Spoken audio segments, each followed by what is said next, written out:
Mummy papa को कहेंगे और दोषी ठहराएंगे। लेकिन जो व्यक्ति, जो मम्मी पापा अपने बच्चों को ज्यादा प्रेम करता है, उससे वो यत्न से ताड़ना देता है और यत्न से उसको डांटता है।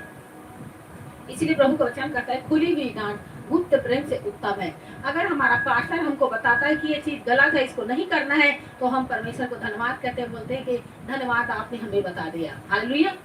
इस प्रकार परमेश्वर हमें ये चाहता है कि हम क्या करें, सही और गलत के फर्क को समझ सके। कभी कभी आप कुछ भूल करते हैं, मिस्टेक करते हैं, तो पास्टर आपको डांटता है।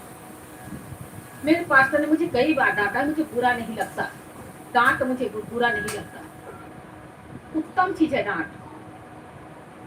जब आप गलती करते हैं, आपको कोई डांटता है, और वही डांट सकता है जो आपको प्रेम करता है। जो आपको प्रेम नहीं करता, और दुनिया में आप देखो बहुत सारे लोग गलत काम कर रहे हैं, लेकिन कोई मना नहीं करता उसको। कौन मना करता है? जो व्यक्ति इसको प्रेम करता है। वो कहता है कि देखो तुम गलत कर रहे हो, ऐसा मत करना, ये चीज गलत है, इसको छोड़ दो, ये रास्ता गलत है, इसमें मत जाओ। कौन? जो आपको प्रेम करता वही कहेंगे। और आज दुनिया में कितने सारे चीजों की गलत हो रही है, लेकिन कोई किसी को कहने वाला नहीं, क्योंकि उनको वो प्रेम नहीं करता है। अगर वो व्यक्ति उसको प्रेम करता, अवश्य डांटता। जब उसको जीवन में कुछ गलत देखता, तो अवश्य उसको डांटता। इसी कारण मैं आपको कहना चाहती हूँ कि आपका पास्टर आपको प्रेम करता है, इसीलिए वो डांटता है, और प्रेम नहीं करता तो बिल्कुल नहीं डांटता। बहुत सारे जगहों में पाप के प्रचार नहीं किया जाता है। उनको ये लगता है कि हम जब पाप का प्रचार करेंगे तो ये विश्वासी, ये कोई लड़की, ये कोई लड़का, ये कोई महिला या पुरुष हमारे चर्च में नहीं आएगा, छोड़ देगा चर्च आना। ये गलत फहमी है पास्टरों का। जब कोई गलत कर रहा है तो उसको डांटेगा कौन? जब एक बच्चे गलत करते हैं, उसके मम्मी पापा उसको डांटता है। जब कलेसिया में कोई गलती करता है तो पास्टर उसको डांटता है, इसलिए क्योंकि उसको प्रेम करता है, और वो नहीं चाहता कि परमेश्वर के विरुद्ध में कोई पाप करे, गलती करे, इसलिए परमेश्वर उसको डांटता है। तो उस डांट को हमें क्या करना चाहिए? सह लेना चाहिए।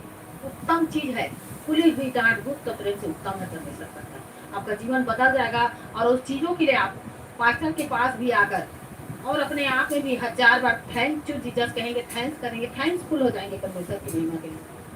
जब मेरा पास्टर मुझे डांटता है, मुझे बुरा नहीं लगता, और मैं सॉरी मांगती हूँ कि सॉरी पास्टर जी, गलती हो गया, ऐसा आगे से कभी नहीं होगा, ऐसा मैं बोलती हूँ। आगे बढ़ेंगे हम। जो घाव मित्र के हाथ से लगे वह विश्वास योग्य है। जो घाव मित्र के हाथ से लगे वो विश्वास योग्य है, परंतु बैरी अधिक चुंबन करता है। देखो, जो घाव मित्र के हाथ से लगे, जो आपके पास्टर आपको कुछ बोल दिया और आपको घाव लग गया, या आपके मित्र, प्रिय मित्र है, उसने जब आप गलती किए तो आपको डांटा, तो जो घाव मित्र के हाथ से लगे वो क्या है? विश्वास योग्य। लेकिन अभी जस्ट नीचे में देखो क्या लिखा है आगे। पर संतुष्ट होने पर थोड़ा उसी छुपड़ हो, उसी परंतु बैरी अधिक चुंबन करता है। परंतु क्या करता है? बैरी अधिक चुंबन करता है। बैरी आपके पास आएगा, आपके घर में पत्नी से अलग बात कहेगा और पति से अलग बात कहेगा और आपको लड़वाएगा। सास से अलग बात कहेगा। बैरी जो है दुश्मन, जो आपको देख कर जलता है। सास से अलग बात कहेगा और बहू से अलग बात कहेगा। बेटा से अलग बात कहेगा, पिताजी से अलग बात कहेगा। एक विश्वासी से अलग बात कहेगा और दूसरे विश्वासी से अलग बात कहेगा, क्योंकि वो जलता है आपसे। बैरी अधिक चुंबन करता है, और आपको लगता है कि ये व्यक्ति मुझे बहुत अच्छा बात कर रहा है। उसके अच्छा बात करने के अंदर में कौन सा रीजन है? आपने कभी सोचा? नहीं। सोचो और देखो, क्योंकि परमेश्वर नहीं चाहता कि आप उस चीज में फंसे रहें, उस चीज में आप लगे रहें, नहीं चाहता परमेश्वर। आगे बढ़ेंगे हम। संतुष्ट होने पर मधु का छत्ता भी फीका लगता है। संतुष्ट होने पर मधु का छत्ता भी फीका लगता है, परंतु भूखे को सब कड़वी वस्तुएं भी मीठी जान पड़ती परंतु है। भूखे व्यक्ति को सब कड़वी वस्तुएं भी मीठी जान पड़ती है। स्थान छोड़कर घूमने वाला उस चिड़िया के समान है। स्थान छोड़कर घूमने वाला उस चिड़िया के समान है, जो कभी घोंसला छोड़कर उड़ती फिरती जो घोंसला छोड़कर उड़ती फिरती है। है। कभी उस चर्च से चले गए, कभी उस चर्च से चले गए, कभी उस पास्टर का सुन लिया, फिर वो दूसरे पास्टर का सुन लिया, फिर तीसरे पास्टर का सुन लिया, फिर चौथे पास्टर का सुन लिया। अब कहीं जगह नहीं पहुंचा अपनी जिंदगी में। बहुत सारे ऐसे मसीही लोग पाए जाते हैं। जो कभी वो चर्च से चले गए